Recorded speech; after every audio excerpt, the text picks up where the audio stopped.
Welcome everyone to another episode of Industry Disruptors. I'm Ajay Nayyar and I am joined by Jordan Wiley, MBE. Thanks for coming, Jordan. You're welcome.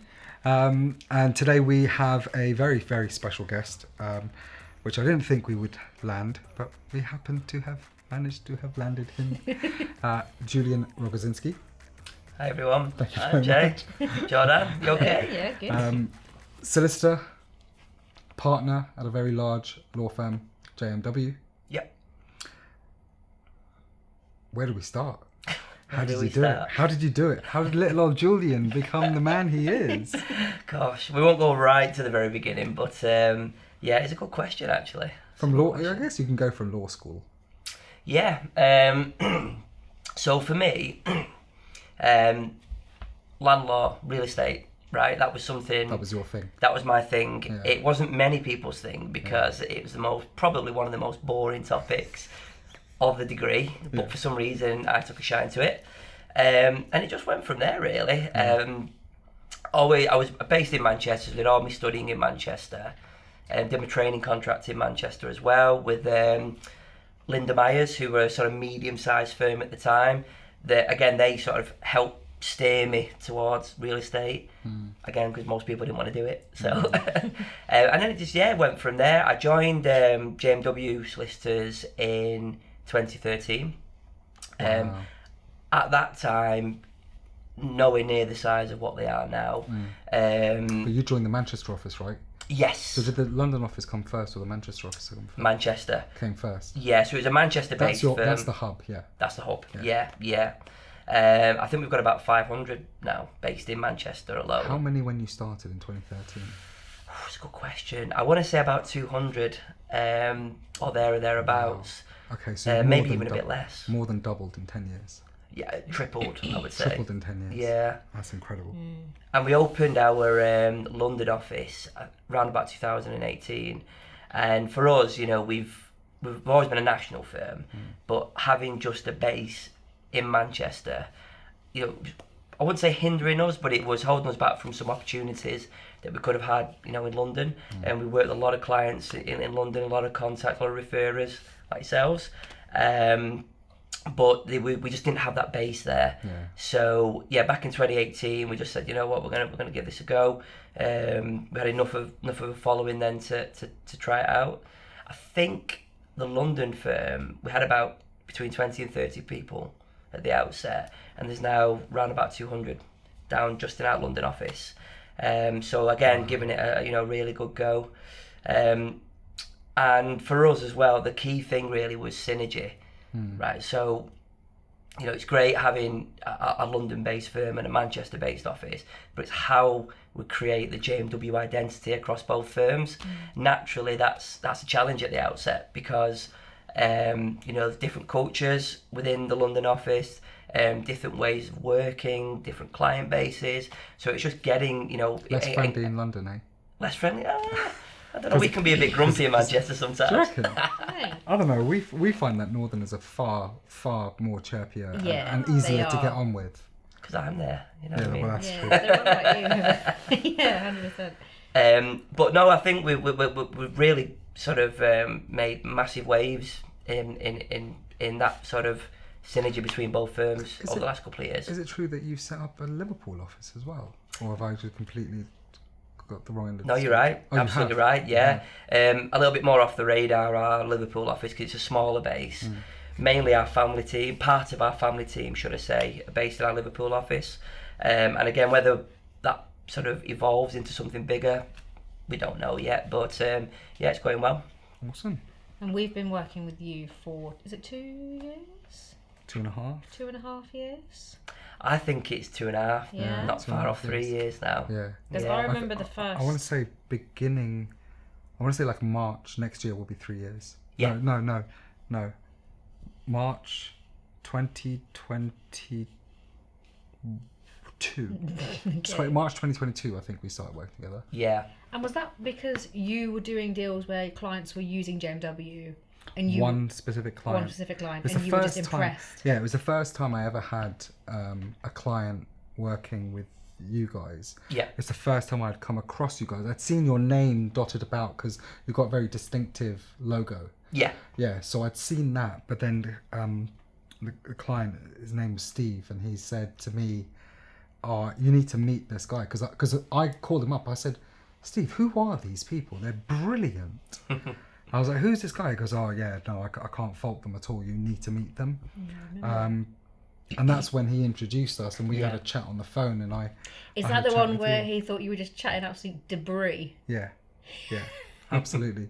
You thought I was full of shit. You did, admit it. Admit it. I don't want to Admit admit it. this, but No, admit it. to some extent. Yeah. We hear it a lot, though. We Yeah, hear of it a lot in the industry. You know, because I said, mate, I said, do you know how many cases we do where we really struggle for solicitors, especially with some of the bigger lenders like Kent Reliance, where you're on their panel, and Keystone, where you're on their panel. Yeah. They're big lenders to be part of. Yeah. And when we're doing cases with them, it was really, because they've got a select panel, it's really hard to get one that's just on it. 100%. And because of that case we were doing with Kent Reliance at the time, Yeah. and I was just like, this could be my new Kent Reliance guy, because that's how it started, right? It was, and I yeah. said, look, if I can let my clients know to contact you if we're doing Kent Reliance deals, are you okay with it? You were like, yeah, fine.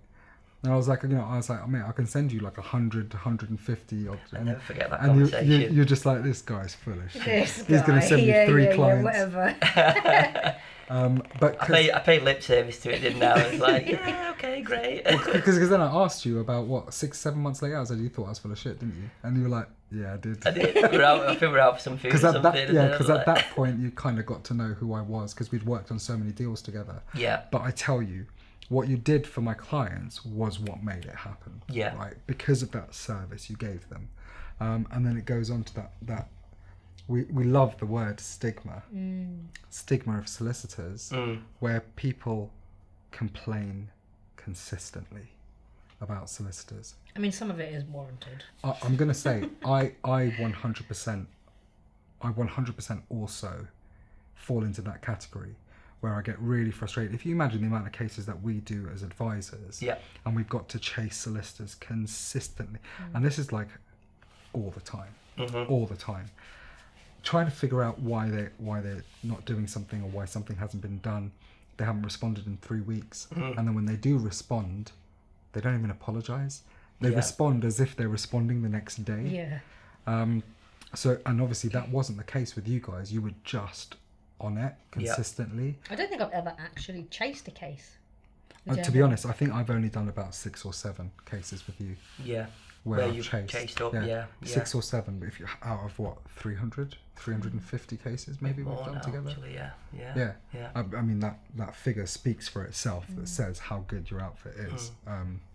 But what do you think about that stigma? Because obviously it exists. It does, yeah. I think that there's merit in what you said. I do. I think that there's, we are not, we don't give ourselves the best reputation, real estate lawyers. I think it's a combination of things, because obviously we see it when we've got dealings with solicitors on the other side, particularly if the lender's separately represented and we're acting on borrower only. We encounter similar challenges. I think it's a combination of issues really, and some issues which we've tried to sort of do different, correct by doing things a little bit differently. One of them, and I think this will always be the case, and it's going to sound a bit cliche, but it's communication.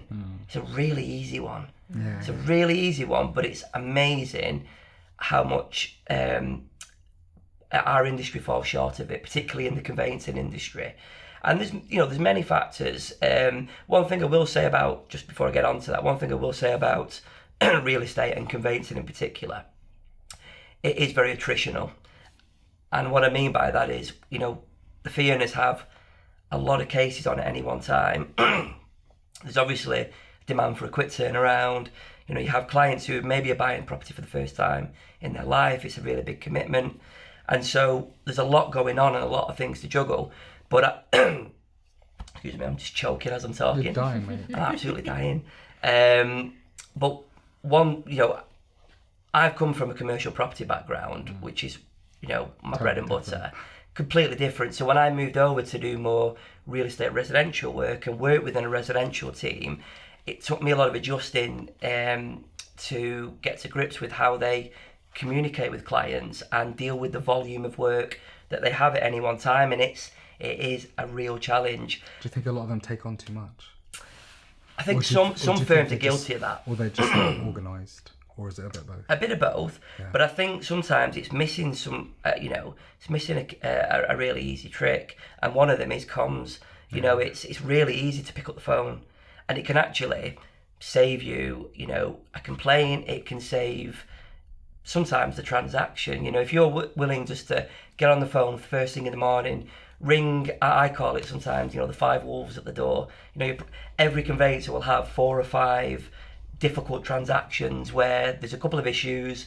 You need to get those wolves away from the door.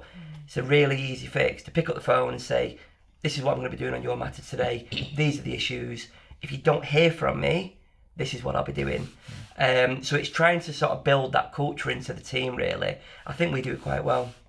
Other firms struggle, I think. Yeah, because I find myself consistently saying, Julian, can you get onto those solicitors? Yeah. You get onto the vendor solicitors, get onto the lender solicitors. What on earth are they doing? Well, one thing you've really helped with is, again, it instills this sort of different style of working, and it's being proactive. Like I said, when you send an email out, don't just think Your job is done. Your job's done there, Yeah. because it isn't. And I'm not ashamed to admit it. You've a couple of occasions told me that. Yeah. Sometimes just be a little bit more proactive, rather than us waiting for a few days to hope that something will come back in. Chase it, keep the pressure on. To be fair, I'm doing my own case with you, and they chased me like 4 times for my client questionnaire, which I didn't fill in on time. My education is valuable. So when I say things, I promise it's not just for my health. It actually has some benefit. Case in point, I said to Julian, proactiveness. And then you even texted me. You're like, "Can you do your questionnaire?" I was like, "Yeah, sorry." I'll give you a bone here, haven't I? That's it. Mate, that's it. I'm loving my life. Education, people. I'm here to help. I don't want to do anything else. Yeah, and I'm glad you raised that actually, Jordan, on your matter, because that leads into another point I was going to make. So comms is obviously key, and being proactive in that is something we try to do. But secondly, it's systems, having your processes. And one thing that, and this is not the big sell for JMW at all, it's not why I've come on, but I just think it's worth mentioning that one thing that we do quite well is build into our systems and processes how the onboarding side It's of so things, easy. Brilliant. the client It's care. so easy. Yeah. It's just an app, and most of it's you've pre-filled in. Yeah. Which is great. And that's taken some time. We've had to spend a lot of time building that and working with our client services team to get those systems right. It's not an overnight thing. You've Rome got wasn't that- built in a got that day. new But thing as well, JMW Exchange or something. What is it? yeah. So this is more on the broker side. Yeah. So JMW Exchange, for those who have not heard of it, is a platform that we ran a few years back for brokers, even built for brokers, and to help us sort of work with the brokers that we have relationships with. And we've recently rebranded it. Obviously fees have changed, the lenders we work with have changed, etc, etc. So we've just given it a bit of an overhaul, really, and made it a little bit more easier to use for the brokers that we work with. But essentially how it works, so we would provide, let's just say a broker like yourselves wanted to use JMW Exchange platform to obtain quotes and instruct cases. So we would provide you with your own unique login details tailored to Hearthstone mortgages. All you'd have to do, if you've got a matter that you want to refer, log into your what's the word? Portal. Your portal. Yeah, that's I was it. going to say database, but then I was like, Oh, no, it's not. database. Of course, Yeah. database. My brain has got a bit foggy today. And then you'll input the key details of the matter. So let's just say it's a buy-to-let refinance. So who the client is, how much they're borrowing, is it a purchase or is it a remortgage, who the lender is, bang, bang, bang, bang, bang. You press quote. Wait. I'm going to ask you a question now, which is very, very I important. think I know what you're going to ask me. Before you press quote, is there a section to put notes in? Because if there isn't, there needs to be, especially with the cases that we have. Yeah, gosh. So, and this is where we've believed that JMW Exchange is going to be a bit of an evolving beast. For a title split, for example, Which we do shitloads of. yeah, we wouldn't use JMW Exchange. Yeah. This is more vanilla, more sort of your quick buy to lets or your ready purchases, more straightforward. Because in a busy day you may get 5 or 6 of them through, and you think, I just need a quote. Yeah. Julian, just get me a quote. And the more tailored quotes that we do on the quirky stuff that we do, which we'll obviously come on to in a minute, it wouldn't be built for that. This is more, you've got a buy to let refi, so you're banging all the details, press quote, PDF within 30 seconds. Boom. There's done. the quote. You send it out to your client, provided they're happy, log back in, press instruct. We get a heads up that the client is instructed. We have their details through the portal. We'll send out our client care letters that day. Yeah. The journey begins. And it's just, I think it does 2 things really well. Accessibility for the broker, transparency on costs. So that fee quote will build in every single cost that client is going to incur. So there's no surprises once the transaction's ready to complete. There's no hidden costs, nothing like that. It's just all there day one. That's right. I want it to get... I'm going to say one other thing. I want it for title splits, and that's going to be, we're calling it phase 2. We're at the phase 1 stage. That'll be phase 2. And do you find that obviously the amount of cases that we do and the different variation of cases that we do you find that you get a lot of that type of business, or are we kind of unique in that way? You guys are definitely more unique, I would say, in those types of referrals. We are seeing a grow, a development, as it were, in sort of title split type work, the quirkier types of structure in refinances, just because of the I think a lot of it's down to the lenders that we work with, and also the products that are out there now, which obviously you guys know more about. But you're definitely, I would say, at the top of the list in terms of the more specialist restructuring and refinance work that we do. I've done more title splits with you guys than probably all the other brokers that I've worked with this year. And what about like the process? Because I feel like I work with a lot of clients, especially clients who are new to property investment. I mean, some that have got some who have got 30 properties. Let's just address this. Right? How do you want me to say the word new? New, like emu. Yes. That's not right. What? So he pulls me up on this all the time. It's new. New. It's literally spelled N-E-W. New. Yes. I can't go around saying new. I'm going to sound like an absolute idiot. You don't need to use your nose with it's it. It's nasally. Well. You don't need to. You can say new. New. There you go. Boom. Done. Perfect. I'm from Eccles, Manchester, so everything I pronounce is incorrect, so don't worry. Good? Understood it? Yes. You like it? No. I'm trying to think of another word for new that I can use instead of using new. I can't remember what I was saying now. I don't know. You're talking about the process. Oh, yes. Because you work with a lot of new clients. Yeah.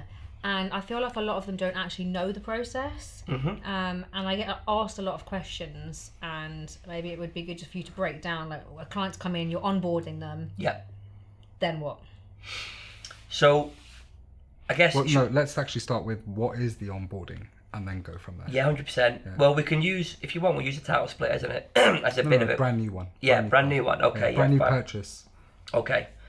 So, day one, let's just say that we generate the fee quote, client instructs us, and we start moving forward. The first thing we will do, open the file, client care letter, which contains everything that client needs. So a questionnaire that they'll need to fill out so that we can get some key information about them and the transaction itself. That'll all go out day one. So what they'll be able to do, and we give them the option at the outset, is join the JMW app.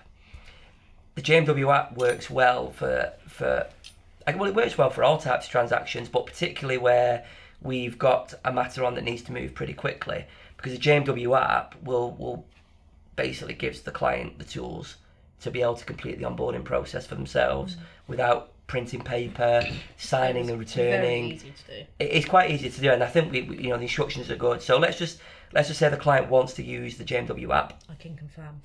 The app is good. Oh, you've used it recently. I can also confirm I made a drastic error in my purchase when I decided to opt not to use the app. Did you? Did you opt out? You opted to print out the paper. I thought I course he was did. doing. I thought I was doing something intelligent at the time. Obviously, it wasn't very intelligent. So Jordan is proof in the pudding. The app is better. I just didn't sell it very well at the time. That's all Probably that not. is. I didn't even know about it. Yeah. It's well, again, it's another thing. It's evolved over time, the app, and there's trial and error and all that stuff. But yeah, I think we're there with it now. So yeah, let's just say the client's opted in. The client care letter will be sent through the app with all the key documents they need. They're able then to log in, provide that information, and sign and return it via the app. This then moves on to sort of the next stage, which is really important, and we like to get this done at the outset. Number one, from a risk perspective, but secondly, to prevent delays, and that is onboarding the client in terms of identifying them and verifying their ID. Again, they can do that themselves through the app. And do you do that every time they do a case, or was it now you've got my ID? If I did 10 cases, would you still need my ID? 2 years. 2 years. So that ID would typically be valid for 2 years for that client. And we like to renew it then just to keep, tick the compliance box. Yeah. And the next is, particularly if it's a purchase, source of funds and source of wealth. Now, as well as lawyers, we now have naturally become forensic accountants as well. Forensic accountants, AML officers. Yeah, detectives, investigators, so we've taken on this role. But basically, in all seriousness, it is a very important part of the process. We're very, very highly regulated, as you know, particularly in the real estate sector, which is just fraught with all types of, dodgy Fraudulent transactions fuckers. and fraud. Yeah, enough said. So Technical term. It's a very technical term. Very technical term. We don't put that in our client care letter, by the way. If you're a fraudulent fucker, we ain't dealing with you, mate. Yeah.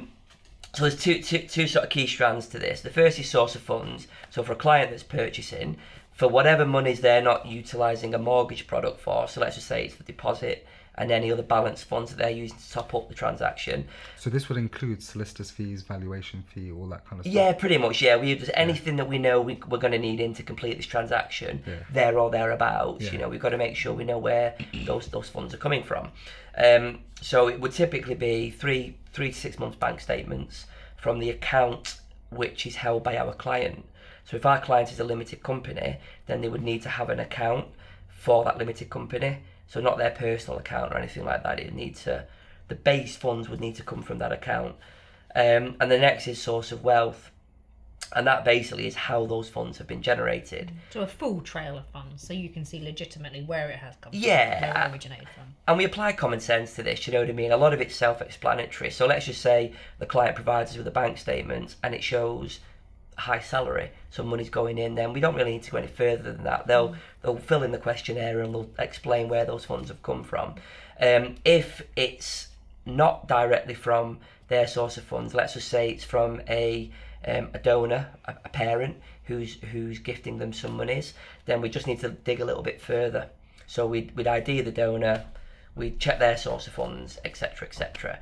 And so you can see how this can start to evolve, as we start doing, this further digging into those funds.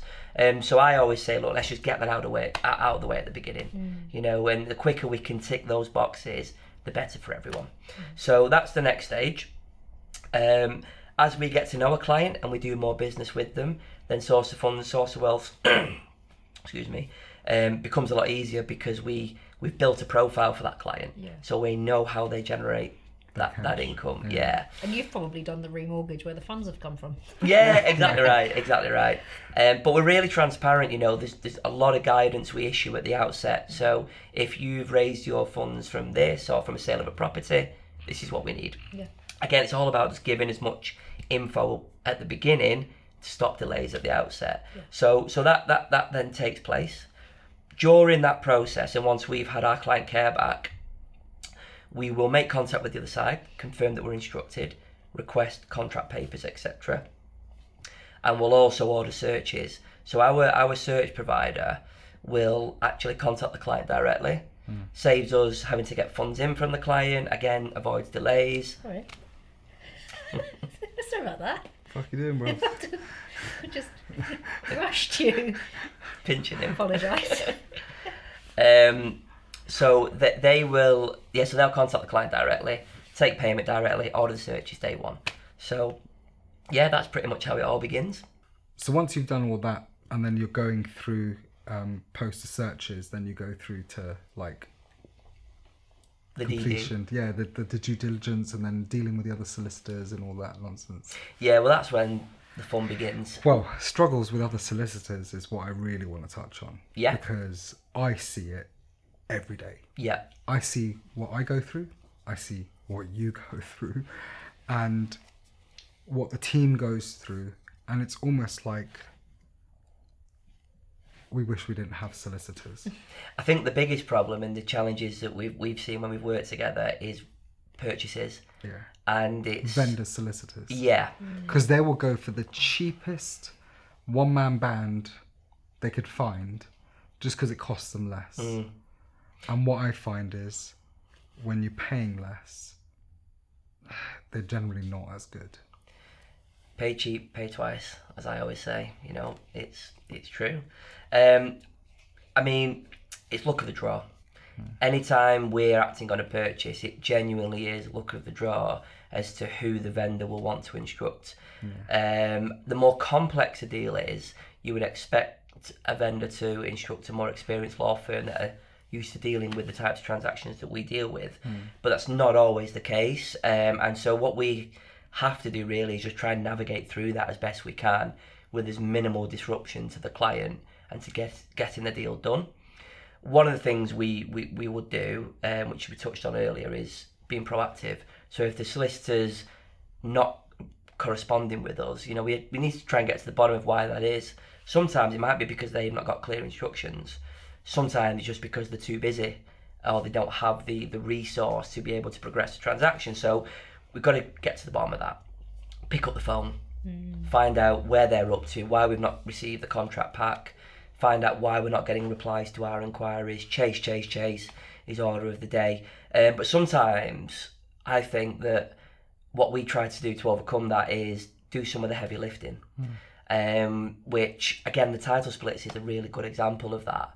You know, where there's some drafting involved. Normally the seller solicitors will be involved in the drafting. It's their role to prepare the contract. If it's a leasehold transaction and it's a new lease, it will be their role to prepare the lease. But sometimes that's going to take too long. Or if we do get the lease in and it's been cobbled together, we're doubling up on our work and we're having to charge more money. People are getting frustrated. Lenders' offers are expiring. So, but you know what? One of the great things about JMW is that I feel like you have a person that specialises in everything. So you've got Mike who does the title splits, and you've got James who does the remos, James who does Scarlett the remos, who does the purchases, yeah, exactly. And Julian who just whips everyone into shape. all rounder. we sound terrible. Isn't there a commercial? Who's the commercial guy? Him. Is it just you? I thought there was we've got quite a big Connor as well, right? Yeah, so Connor's in James's team. Yeah. On the Owen, remortgage who deals side. with like a lot of the lend investor. Yeah. Yeah, so I feel like there's just a person for everything, which I love. Can I take that cue as a little bit of a whistle-stop tour around JMW's real estate team? Is that all right? Yeah, go for Because I think it would be good just to give it a mention. So our real estate offering at JMW probably makes up about a third of the firm. I think there's over 200 of us thereabouts 200 of us in real estate. 200? Wow. Yeah. It's really grown. Your team's like what, 10? No, we've got within our department, about 45. No, your particular team. Oh, there's 8 within my team 8, on the specialist yeah. real estate side, yeah. So it's basically spread across 3 key departments. We've got real estate commercial, so everything from, industrial, warehouse investment, healthcare, resi development, everything in between. That's what our commercial guys do. We've then got probably our fastest growing department, which is real estate finance. And our real estate finance team spearhead all the secured lending work that we do. So working with Keystone, Kent, other more institutional lenders, some challenger lenders, and they take care of all that secured lending work. And they really sort of, pardon the pun, that lends into the type of work that we do because we understand how lenders work and they understand how we work, and that just allows us to, progress real estate finance transactions in the way that they need to be. Last but not least is our department, which it's titled Real Estate Residential, but it's it's not just I think it's residential just a lot more conveyancing. than that. Yeah. It's so much more than that, and that's the reason why I joined that team back in 2018, was to build a more specialist, the more technical areas of real estate residential. So again, with what we do together, title splits, SME development, purchases and refinances, portfolio investments, supported living, we do a lot of that. And James's Do you team. review those supported living leases as well? Yeah, we do within I call it a controlled environment. Yeah. So it's very, very highly regulated, that industry, and we've got to be careful about how we interpret those regulations and how we advise on them. But in terms of the pure lease aspects of it, that the transactional side of it, yeah, we would get involved, and we would take a steer for, if it's the developer acting for, if it's the investor, we'd review those documents in the context of the advice that we're giving. Last but not least on it as well, we've got a banking department and we've got a construction law department. So again, they just feed into the services that we offer. But also the cross-collateralization within departments. Yeah, there's where a lot you're of working, reciprocity. You're working on one deal and you'll need someone's input from that team, someone's input from that team, and then your team. And I think that's what really, really helps. It's why I'm desperate to set up Hearthstone Solicitors. You are, aren't you? Desperate. Because that sort of thing just makes complete sense. And I almost use you and what you've done for my clients as kind of a benchmark of this is how conveyancing should be. Yeah. Right? And when I see 150, 200, maybe 250 different, actually I lie, up to 500, 600 firms a year that we probably deal with if we've got both sides of the coin. Yep. Or I'm just like, 99% of them haven't the foggiest. And it really frustrates me. It really does. You hit the nail on the head before then. It's about having the right team and people that can, we have lawyers that specialise in a particular area of real estate, because there's so much to it.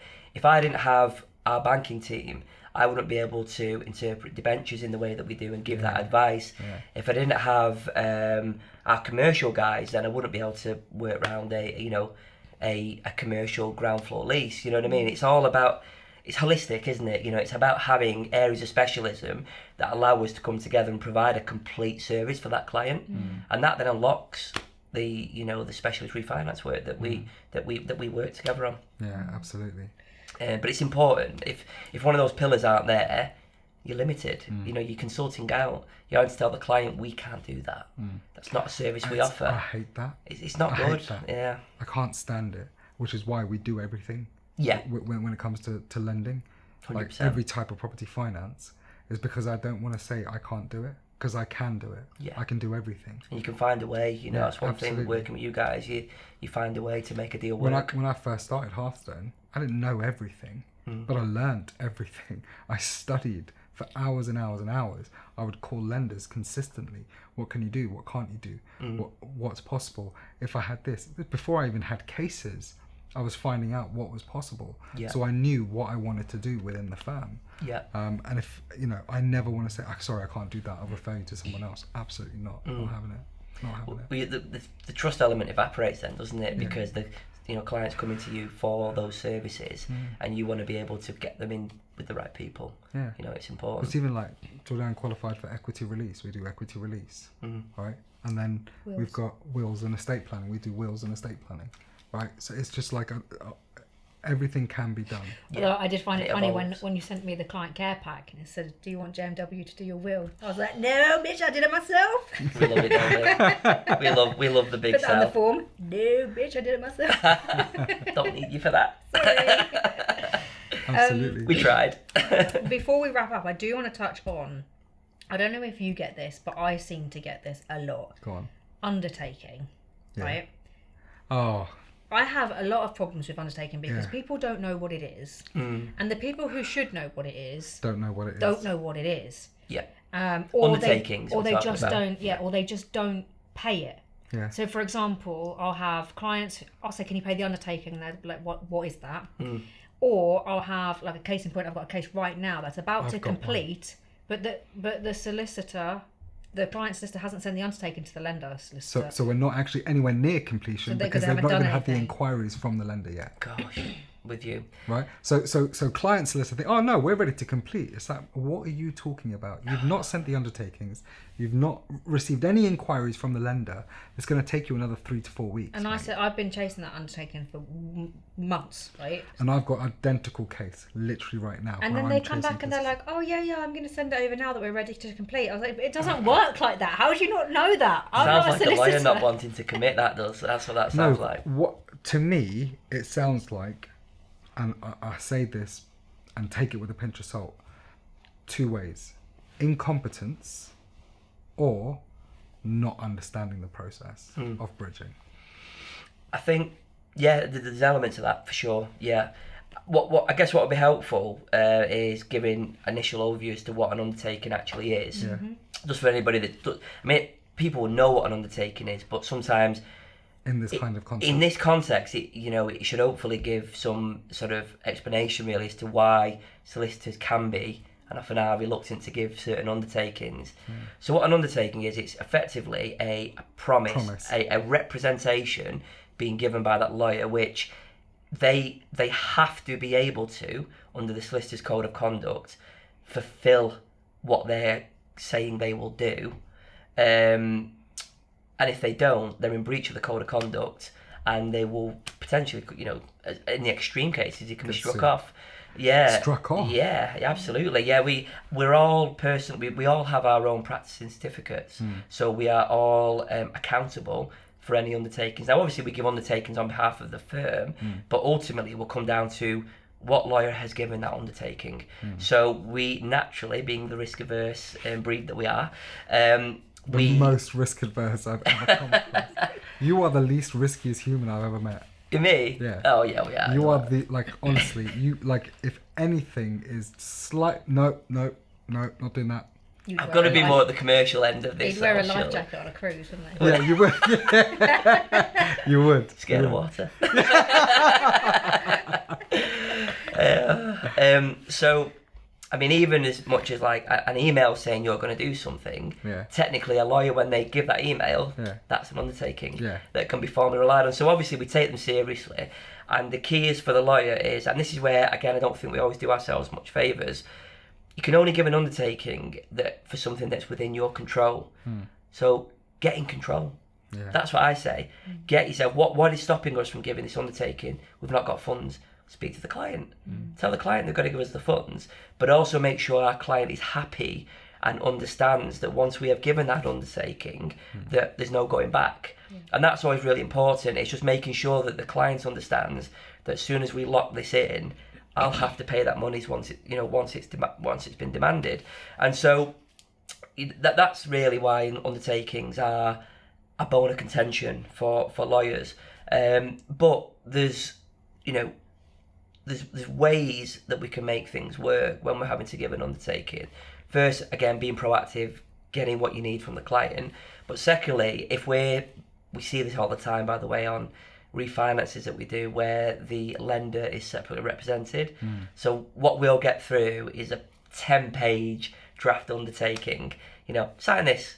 I'm going to do this. I'm going to buy a house for you. I'm going to come round. You know what I mean? It gets really, really silly.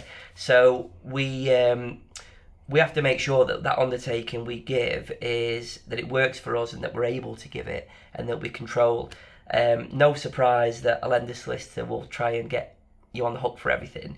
So it's about being experienced in being able to work through that, but also pick up the phone. I know I keep saying that on this podcast, but if I'm hitting a brick wall with a lender's solicitor on the form of undertaking that I'm willing to give and what they want me to give, we'll just talk it through.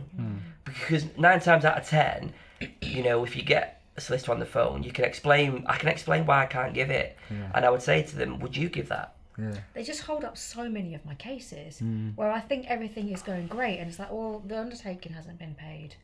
Or it's not been given. Or it's not been given. Or it's been paid but not given. So here's the thing. Okay, you're in funds. Your client has put you in funds. Yeah. Just send an email to say, I am in funds. Please take this as my undertaking. Yeah. Done.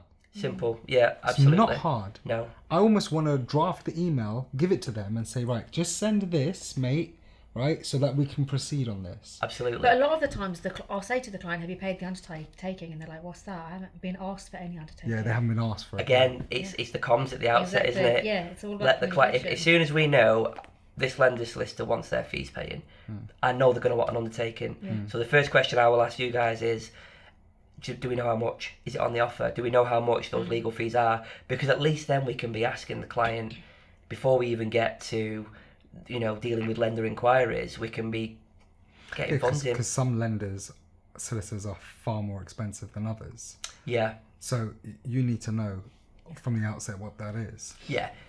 Exactly right. As long as we are in control, then, and again, having the funds in, we're in the driving seat and we are able to give that undertaking. What we're not able to do is just give something that's not in our control. And so it's getting ourselves in a position where we are in control and we're comfortable. So what I'd say then is, if you're doing bridging, one example, if you're ever doing bridging, you're buying a property and you're using bridging, or you're using development finance on a property you already own, if your solicitor hasn't asked you, as soon as they've been instructed, day one, for the undertaking, you should tell them, what do I need to pay? Right? Do it. Early doors. Yeah. Early Get it doors. done Get it straight done. away. Yeah. And just one other thing to touch on with that really quickly is, again, us having that real estate finance team and the setup that we've got there, we know, again, what lenders are going to want by way of an undertaking from the other side. So again, we're a little bit one step ahead in that regard, because we can anticipate what we can get through and what we can't when we're dealing with undertakings negotiation. If that makes sense. Yeah, Yeah. absolutely. Absolutely. Wonderful. I've still got a frog in my throat. That's fine. All good. Well, thank you very much, Julian Rogozinski from JMW. Thank you. Thanks for having me on, Yeah, guys. thanks for coming Really, really down. appreciate it, as Thanks very much always. for coming Thank down. you so much. My pleasure. Thanks Thank you for for that. having me. Oh, thank you so much, Ajay Nayyar. Julian Wiley, MB. PhD.